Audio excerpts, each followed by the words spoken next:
Oh, hi, teens. Gather round because Old Man Harris is diving into the jaw-dropping, head-scratching, and downright unbelievable life of Juan Pujol Garcia, also known as Agent Garbo. This guy didn't just change the course of history, he did it with flair, deception, and a healthy dose of drama. Picture this. It's the late 1930s, and Juan Pujol, a man who despised both Hitler and Franco, decides he wants to help the British fight the Nazis.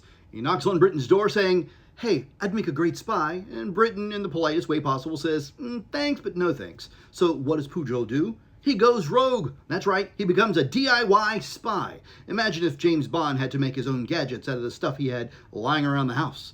Pujol contacts the Nazis, posing as a Spanish official, and starts feeding them bogus information. And here's the kicker. He was making it all up from Lisbon and Madrid, not London like he claimed. He used encyclopedias, street ads, and even menus to make his reports sound legit. The guy was basically the Wikipedia of espionage. Now, you might think, surely he got caught, right? No. The Germans bought it all, hook, line, and sinker.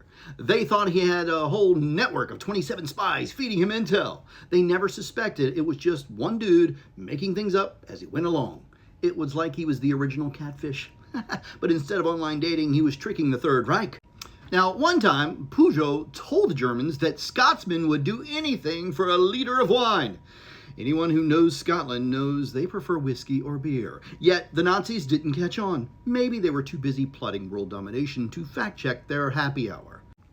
So in 1942, Pujol approaches the Brits again and says, "Look, I've been spying on the Nazis for you without you even knowing it." MI5, probably both impressed and slightly embarrassed, finally brings him on board. His grand finale, convincing the Nazis that the D-Day invasion would happen somewhere completely different. This epic prank saved countless lives and helped win the war. The gullible Germans were so impressed with this bogus intel, they awarded him the Iron Cross. Meanwhile, the British gave him the MBE. The man collected medals like some people collect stamps. So now, after the war, Pujol wanted a fresh start and moved to Venezuela. But with former Nazis all around, he thought it was wise to fake his own death. He called up his old MI5 handler and said, "Tell everyone I died of malaria in Angola." And just like that, Juan Pujol Garcia vanished. Or so everyone thought. Fast forward to the 80s.